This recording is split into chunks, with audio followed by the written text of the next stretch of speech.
Patrick Taylor is, as I mentioned, the CEO of Oversight Systems, a dominant company, or the dominant company in a field called continuous transactions monitoring.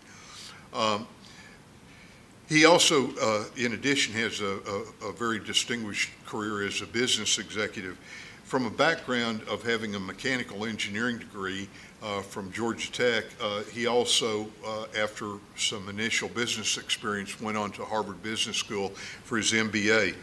His original business was with Oracle Corporation, and he's worked for some other great companies since then. Red Brick Systems, which was one of the first data warehousing companies. He had a stint with the Go Computer company, the ill-fated Go Computer, but it's a very interesting experience, and I would assume that that would be one of the most educational experiences you could go through. In addition, he was the, I believe, 11th or 12th employee at Internet Security Systems, has been with some other fantastic startups here in Atlanta, Air2Web and Fast Track Communications that now is known as Nexidia, but a really interesting company.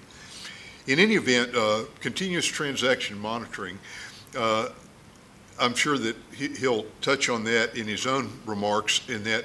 But basically 7.5 years ago, working from a napkin at Starbucks, he pulled together three seemingly disparate ideas.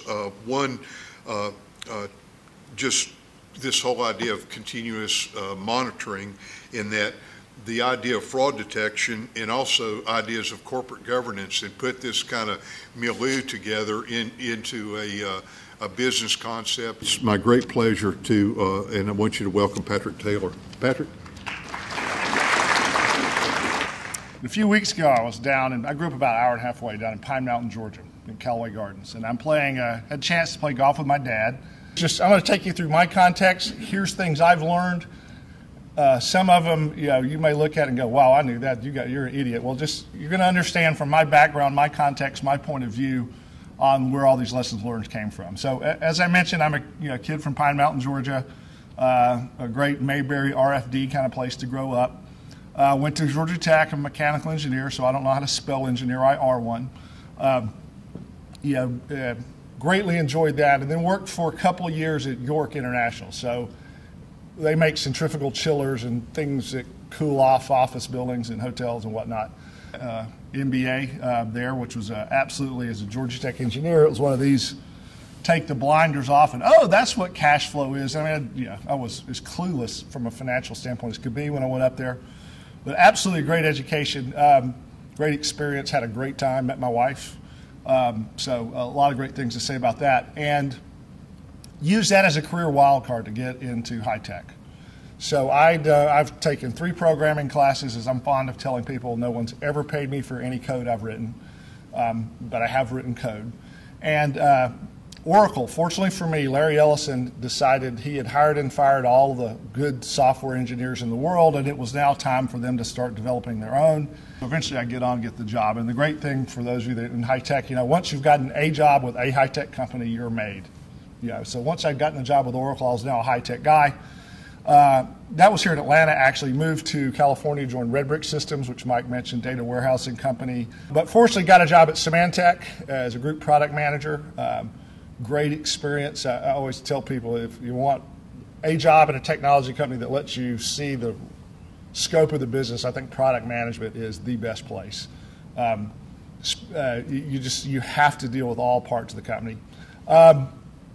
Fortunately, a really good friend of mine from Georgia Tech, Tom Noonan, had met a kid at Georgia, that had this security scanner thing. I remember talking to Tom about when he was going to go meet up. Hey Tom, what's a security scanner? And Tom wasn't really sure himself, but he knew that Chris had sold $100,000 worth of software as a 19-year-old kid, college dropout, and so that's a pretty daggum good start. And if you're a guy like Tom that can sell, great thing to join in. He joined, I moved, we moved back here. That obviously was a lot of fun. And to correct, I was employee 12. So you can, all of the ISS people, all of the first 100 people, to the number which employee you were, because I was much better than employee 13. Top 10 lessons learned working with friends, and I think this is a really interesting one. One, as I mentioned, Tom was a huge friend. We've known we were fraternity brothers. I knew he and his wife when they were dating. And so it was obviously a great connection. And when I was thinking about this, actually some of the best bosses I've had are actually people that were friends. But it's a tricky one. And when I joined on with Tom, I kind of wanted to make a statement here, Tom. You need to make sure tell me if I'm not doing something right or wrong. And Tom looked at me and goes, look, I wouldn't have hired you if I'm not comfortable firing you. So I'm like, gulp a little bit about it. But it is actually, I think, the right way to look at it. Number 9, where's that Field of Dreams? So that is, I think that Field of Dreams, great movie, but boy, build it and they will come, couldn't be a more wrong thing to think about. And if you look at most entrepreneurs, I hung out at the ATDC a lot, everyone's really enraptured with their technology. And then they can talk to you about the market, and they've got whatever their team is. And those are kind of the big 3 that venture capitalists look at, right? Technology, markets, and team. Entrepreneurs really tend to fortune on the technology, and I absolutely think that is backwards, and I think lots of people do. In fact, most venture capitalists will tell you that they prioritize stuff in terms of the people, the team, the market, and the technology. Their thoughts being, if I get the right team, even if they're in the wrong market, they'll figure it out. And if I got the right people in the right market, we can figure out whatever the technology is. The best little slogan I've heard of, and this is Ted Schlein, who's another guy that was a friend and boss. He's now at Kleiner Perkins. He said, don't sell what you can build what you can sell. Lesson number 8, not all problems are the same. So this first new problems versus old problems is an observation I heard from a guy named John McWillie. He was at Gartner at the time.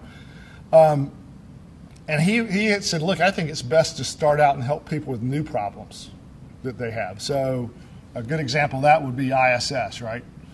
No one at the time, actually, this is I always tell, especially if you talk to someone that's younger, than not that hard anymore to be younger than me, but in their 30s, like in 96 or 95, the really big bet about joining ISS were 2 things. One, were people really going to hook their computers up to the internet or businesses? Because it wasn't entirely clear at that point. And were they going to use TCP/IP? And I kind of figured that, half the world will use TCP/IP. I know if those who there was something else that wasn't TCP/IP in 95. I figured half the world would use that, and people would care about protecting their information one way or the other. And what was great about ISS was it was a brand new problem. This whole idea of worrying about the security of your computers at all, because before, most things were just on a network in your office. You locked the doors and you trusted all your employees. What was there to worry about? So number 7, the adoption rates of markets. And man, was this one I did not appreciate when I started Oversight. So hackers versus accountants. We sell to kind of people in accounting and finance. And let's say at ISS we were selling to hackers and information security guys. Man, the information security guys, they'll try a new product just for the hell of it. I mean, they love to download new stuff and play around with it and all that kind of stuff. And what I didn't think through was that all the really aggressive people in finance that have a financial interest in their life, they all work at Wall Street. And everybody else that's left is frankly just a lot more conservative and has this worked before, and do I know 5 other people that are doing it?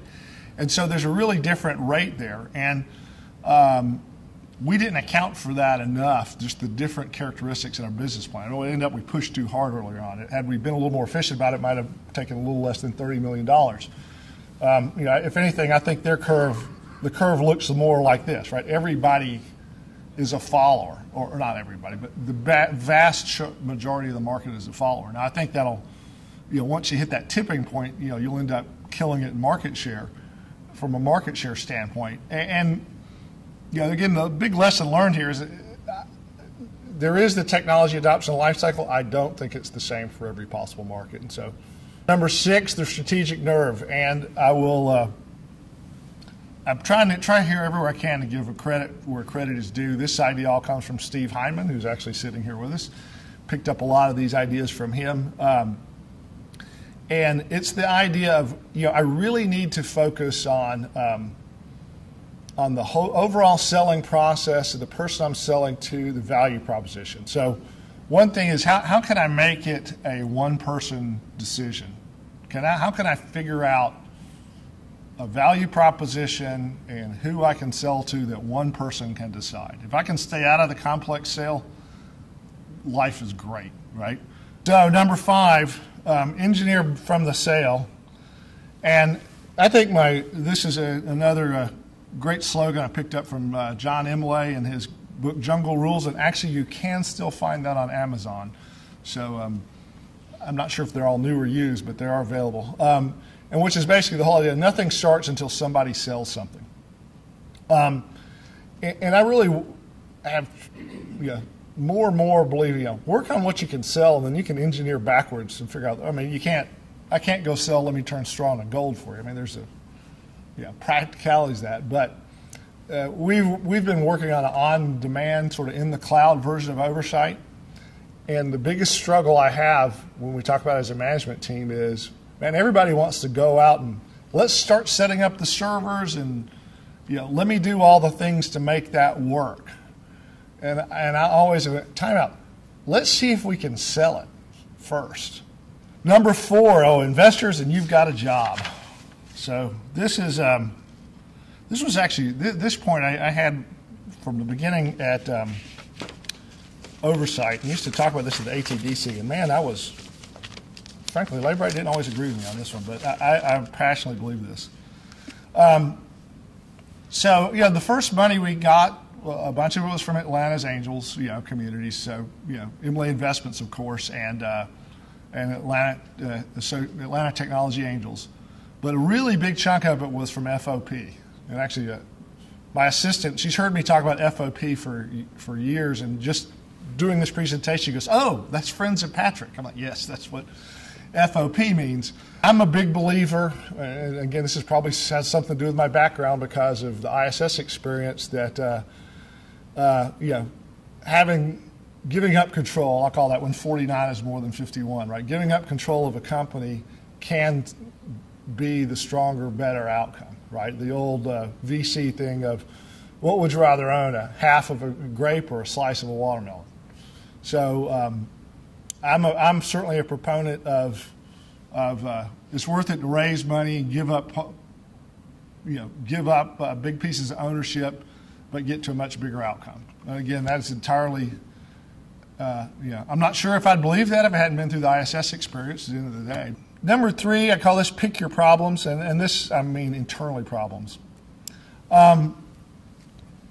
You're always going to have to make choices. So I can remember worrying about, have a big forecast of all these deals are going to happen, and they have all this professional services, and the guys running that are getting all wound up. But man, I've got to start hiring, blah, blah, blah. We're going to meet all that. I'm like, first of all, let me give you a data point. That's the pipeline, but this deal, this deal, this deal, this deal, we haven't gotten lawyers involved. So, I mean, I know automatically we are a month, 6 weeks away from having to start because it always takes that long. So the first place, calm down. But the second place, to some degrees, I'd rather have the problem of having a backlog of professional services than of having guys sitting on the bench, right? And you just always are having to look at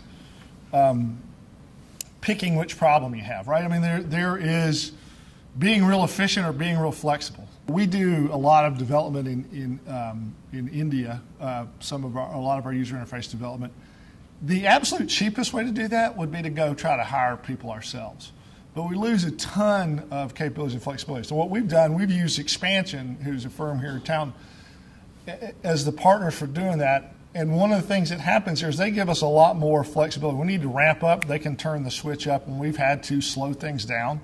When we missed a gigantic order, they were able to handle that too because they've got other clients and they can kind of move people around across that. And I was just talking to someone yesterday, like, hey, let's just focus on getting it out there, getting it done. Don't make it architecturally perfect. Again, there's a balancing point to this. This is number 2, full court press when it matters. WAR is what it's called. War was something I picked up from a guy named Gene Wong at Symantec, which was Win All Reviews. And this was back in the day when a PC Week, or E-Week, I guess it's now called, product review was the ultimate thing to have win a product. And when it came time for those, there was nothing we wouldn't try to do to win that review. Somehow they decide that, you know what, we'd be better off to try to build this application from scratch with Software AG. So my worst day in business was the Friday when we hear that, and now I've got to lay off a third of the company, and because we've been hanging on by our fingernails for this gigantic deal to come in, which at the time did not. Year later, find out the project hasn't worked. They spent $11 million, nothing's working.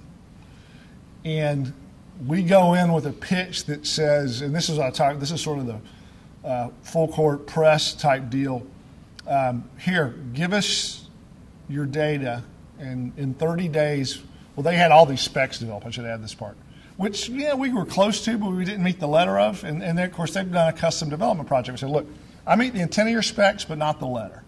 So here's what we'll do. We will ramp up a fully production system for you, just put the data in. You can bang on it and decide that we meet the intent or not, and we'll get all of that done for you. We'll give you in 30 days. We'll have it up for you in 2 weeks, and you'll have 2 weeks to beat on it. So just hold off on that other project for 30 days, and you can vote yes or no. And brother, did we put a full court press on trying to make that thing work. It did work. They did pick us. Actually, the other thing we told them was, look, at the end of this 30 days, if you like it, you pay me $100,000, and if you don't like it, we walk away. You don't owe me a thing. And that was an offer that they couldn't refuse, and it's now a $7 million a year client, so it really worked out well. The number one lesson learned: have the courage of your adaptable convictions. Because you really got to look, are you being convicted, or and are you crazy? Yeah, they're sometimes hard to tell apart, in my mind. So there's certainly something about being opportunistic. When we first built Oversight, we thought we were 100% going after fraud. It was just like ISS's find hacker real secure product. We're just building something to find fraud. We go to our first client, and come like, hey, is this fraud? They go, no, not fraud, not fraud. Guys go back, they tune it. Is this fraud? No, no, no. I mean, we go through a few cycles. This is our beta testing. We're not finding any fraud. And we're going back over several years worth of data. And our guys are frankly kind of walking out like, wow, well, what we're going to do. And thank goodness the client goes, well, no, that wasn't fraud, but these were errors. And you found the mistake, and you know that Bob did this, and it'd be really easy had you done this in real time.